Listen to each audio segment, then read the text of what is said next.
Kings and Queens, Your Majesties, welcome back to the channel. Thank you so much for returning.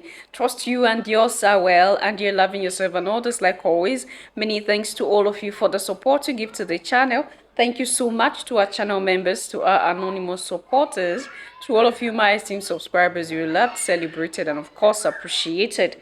So, any government minister who becomes a millionaire after taking office is a thief, according to our able Bishop Mapunga. You know, I love him because he speaks his mind, he tells you how he feels, and his love for Africa is why I love him the most. Yeah, because Africa is our home, Africa is our mother. We don't have any other option but to love mother. We don't have any other option but to love mama, Al-Kebulan. So what is our life without Africa? Sometimes I think we should sit and think about these things critically. Who are we without Africa? That is, if you believe you have any connection to the motherland and you are anywhere in any part of the world, who are you without Africa? Who do you think you would have become without Africa? And why shouldn't we work together to see that Africa prosper, Africa progress, Africa develop? Irrespective of all, the enemies around Africa, we still see that Africa develop, progress, and prospers. So, according to our able bishop, that any minister that becomes millionaire after taking power is a thief. And he's saying this at a time where everybody are beginning to see politics as a means of making money. When you're a politician, automatically you are into money, you have money. People begin to see the changes. People begin to see you changing your cars, changing your house, changing the way you live, flying here and there around the world because you are now a politician. It's unfortunate. And a lot of family members begin to pressure you so much because they believe that the money is flying there. And the truth is that most of this money that are given are stolen money. Money that should be used to develop a community or a society will be siphoned by a single individual. And when they siphon this money, they take it out to go deposit it in foreign banks across the world. Oh my goodness, Africans. It's time we wake up and stop all this nonsense we are doing. It's unfortunate. Because in most of the local societies across the continent, you see that most of all these politicians, they move around with pride. They go raising their shoulders because they feel like they are into money, they have money. While the main thing is, as you are a leader, as far as you're a leader, you are there to lead people, not to eat their money. But the politics that is being played today is the moment you get a small office, you begin to take advantage, collect bribes, because this is how they make their money. Collect more bribes, siphon money that should be used for projects. And we are seeing this happen by day. And that's why I see some people who tell you that they do not envy politicians. They do not envy politics. But the truth is that as Africans, as African youth, as Africans, both at home and in the diaspora, if we are not involved in politics, we will allow ourselves to live our life in the hands of people who don't even care about us. Anyway, let's listen to him and then we'll take it off from there, Your Majesties.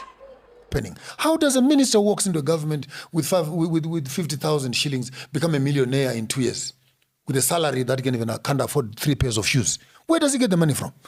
Any government minister who becomes a millionaire after being to a government office is a thief. That's true. That's very true. There's no millionaire who becomes a millionaire through government salaries. I make that statement loud and clear. So this whole concept of democracy is a facade, the entertainment for the poor, to think that by voting a president into power, they've actually put a man in control. We need people like Traore, who wakes up in the morning and said, I need 3,000 trucks of road equipment on the road by tomorrow, and 3 kilometers from Ghana into Burkina Faso. They are there by tomorrow. I need a hospital there. I need an aeroplane manufacturing industry there. And you need to give a president power, the one who can decide, not the one who can steal, the one who can decide and make a change. We look at our countries. Look at Kenya, almost 50 years of independence. 60 look 63 actually. Look at Ghana, 63. Look at Zimbabwe, 40 something. And the roads that the colonialists built We're even battling to repair them with potholes and etc. And you wonder, for the past 45 years, what are we doing? Here's the Minister of Roads, here's the Minister of Public Works, but they simply can't get things done. So what do you need? You need a leader. Boko has picked up the signal. Yeah. Walks up one morning and says, no more diamonds are living here. We are going to beneficiate themselves. You look at Mali, come on, no more. Uranium is going out. We're going to benefit it here. We need Ghana. We need Kenya to say, no more coffee lives here. We will make the chocolates from here. Belgium must order chocolates made in Kenya. You can't take our coffee and take it to Belgium and say produced in Belgium. What the hell are you talking about? Who are you cheating here? You don't even have a single bush of a coffee tree in Belgium and say they are the producers of coffee. Who is lying to who?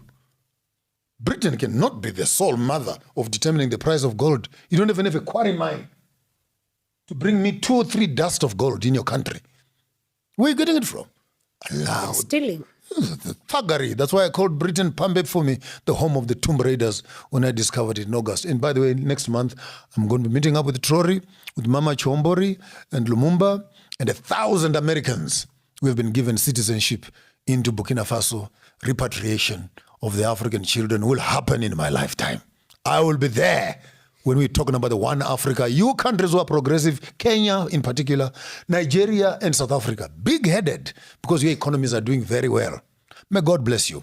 The rest of Africa will start marching behind young men such as Ibrahim Traoré. 3 countries are in: Mali, Niger, Burkina Faso. Zimbabwe, Botswana, Namibia, and Zambia are opening their borders to each other.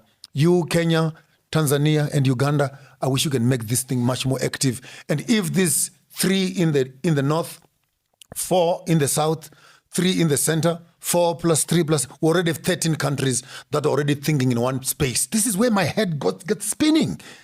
Why can't these presidents who are thinking in the same space call a conference? Call a conference together. Create a passport for us. Let's start moving with those that are moving. Yeah. Those that are busy dragging their feet behind with French and the Portuguese and what, and monkeying around this agenda. We want a one Africa. 63 years later, still talking about a united Africa. The passports have been designed. They're there. The national anthem is there. The money has been designed. It's there.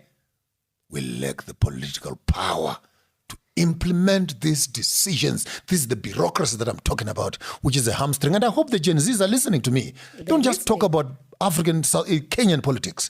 You need to move your agenda beyond the borders of Kenya. Unfortunately, I was listening to you the other day. It feels bad that you are also now getting caught up in the South African mischief. The Luos and the Kikuyus, now even the Gen Zs are divided between the Luos. Back to the tribal nonsense. We are working towards the same getting mess away. that Raila and Kenyatta were fighting for years before you were even born. It has now resurfaced, even amongst the young people. I thought you were Gen Zs, you were progressive. You studied together, same universities, sharing notes. But all of a sudden, when old gods with their old theories of tribal divisions come amongst you, here the Luos are now on one side, the Maasais on the other side, the Kikuyus on the other side. The same devil that destroyed you has resurrected amongst yourselves. Wake up, Kenya! We are getting away. Wake up, Kenya! I'm not amongst you, but I'm with you. Thank you very much. All right, Majesties, that's our able Bishop Makwonga there. And while he was talking, my head was all over the place. I was thinking about a lot of things, how beautiful it would be that we see ourselves as one people, irrespective of our tribal differences, our languages, our geographical, locations. We see ourselves as one people, walk with one heart, one mind, one voice to actualize a dream. And what dream is that? A dream to see that Africa, the mother continent, is respected. That Africa, the mother continent, recovers from all the destruction of time past. That Africa, the mother continent, regains her place again. And this can be possible. But why does it seem so difficult? Why does it seem so hard? Why does it seem like the bishop was talking about some things that is fairy tale and that cannot be actualized, or the dreams that can never come to pass? It is because of democracy. However you look at these things, I told you here that whenever you listen to the bishop, he always tries to explain to you with evidences so that you know, because all these things can happen. But why can't this thing happen? Because there are powers that are benefiting from the division of the continent. There are powers that are benefiting from the confusion. All these tribal wars, tribal differences that he was talking about, all these are still the making. It's a plan. It happens for a reason. Because the more you are distracted amongst yourselves as different tribes, saying, okay, this is who we are, this is where we belong, and you cut yourself from your brother, you struggle with your brother, you fight with your brother for one thing or the other, the more your energy will be diverted into that thing. And instead of your energy being diverted into seeing how Africa will become what it was, your energy will be diverted into how you fight your brother over some silly things. Your Majesties, what we are saying is that all this tribalism across countries in the continent of Africa, they are not just happening because they are happening. They are happening because it was ordained to happen. It was orchestrated. It's a plan. It's part of the plan. They need us to be divided, to be confused. They need our attention to be diverted in something else so that they can live peacefully and keep harnessing, keep taking advantage of us. Your Majesties. And the more we keep living in this system of government called democracy, the more things, this very democracy we are living in right now, there might be another democracy that might come up in the future that might be different. There might be another democracy somewhere that might be different. But the very democracy that we know of in the continent of Africa is part of the problems of the motherland. The Sahel leaders have proven to us for all these few years that they've taken power that these African leaders are just hypocrites. I keep telling you here, the Sahel leaders exposed to us the hypocrisy of democracy. How hypocritical democracy is. You come out, deceive people, give them false hope, go back, siphon their money, and run away with it. And this is what is taking me to the initial statement, that there is no political leader that will become a millionaire just within few years in power, that will become a millionaire immediately after taking office, except if that person is a thief. And this explains to us that all our political leaders across countries in the motherland are taking more than they should take. I'm not calling them thieves right now, but I'm saying that they are taking more than they should take.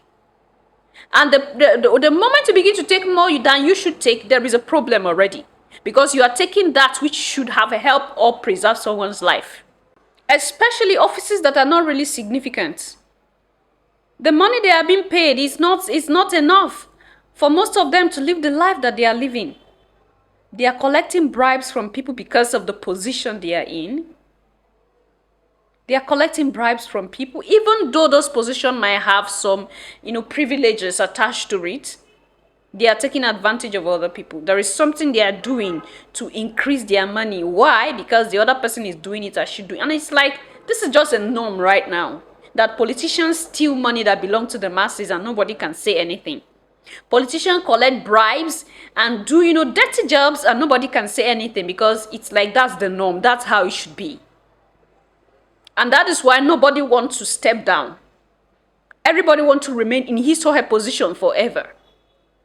Because they have tasted it. They know that there is a way that they can manipulate people and make money. Your Majesties.